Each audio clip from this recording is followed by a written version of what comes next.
An Indian woman who sports a mustache has received both appreciation and derision from people online. But she says she is unfazed by all the interest around her facial hair. "I love my mustache," Shaija, 35, declares in her WhatsApp status section, below a photo of herself. She is often asked by people who see her photos on Facebook or meet her in person why she sports a mustache. "All I can say is that I just like it, a lot," she says. Shaija, who uses only one name, lives in Kannur district in the southern state of Kerala. Like many women, she had wisps of facial hair above her lip for years. While she would regularly get her eyebrows threaded, Shaija says she never felt the need to remove the hair above her upper lip.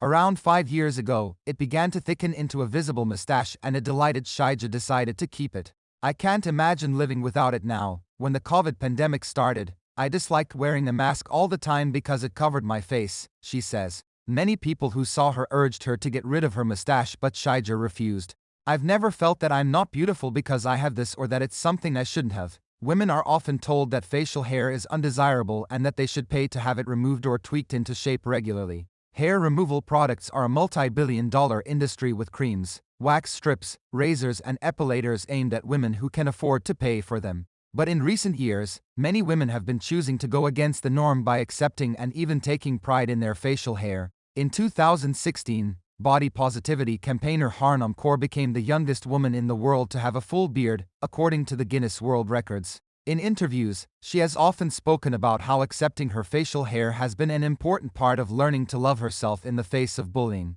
For Shaija, sporting a mustache isn't about making a statement, it's just part of who she is. "I just do what I like. If I had 2 lives, maybe I'd live one for others," she says. Some of this attitude comes from having battled health problems for years. Shaija has gone through 6 surgeries over a decade. One was to remove a lump in her breast, another was to remove cysts in her ovary. Her last surgery was a hysterectomy 5 years ago. "Each time I came out of surgery, I would hope that I never had to go back into an operation theater again," she says. Overcoming multiple health crises only strengthened Shaija's belief that she should live her life in a way that makes her happy. Shaija says she was a shy child while growing up.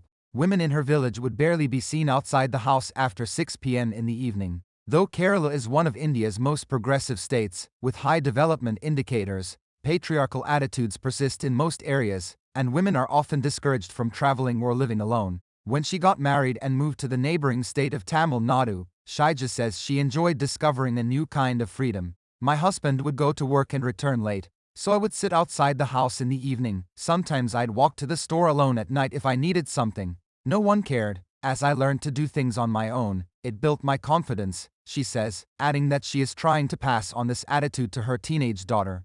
Shaija's family and friends have been supportive of her mustache. Her daughter often tells her it looks good on her. But Shaija says she's heard all kinds of remarks from people who see her on the streets. "People make fun of me saying, 'It's men who have mustaches. Why would a woman have one?'" she says. Over the years, she has been featured in local media reports several times. Recently, she says, she saw several mocking comments on an article on her shared by a local news outlet on Facebook. One person asked why she couldn't take a blade to her mustache when it was clear that her eyebrows had been threaded. "But isn't that about what I like, what to keep and what not to?" she asks. Shaija's friends often furiously reply to these comments on Facebook, but she says it doesn't bother her at all. "In fact, sometimes I look them up to laugh at them.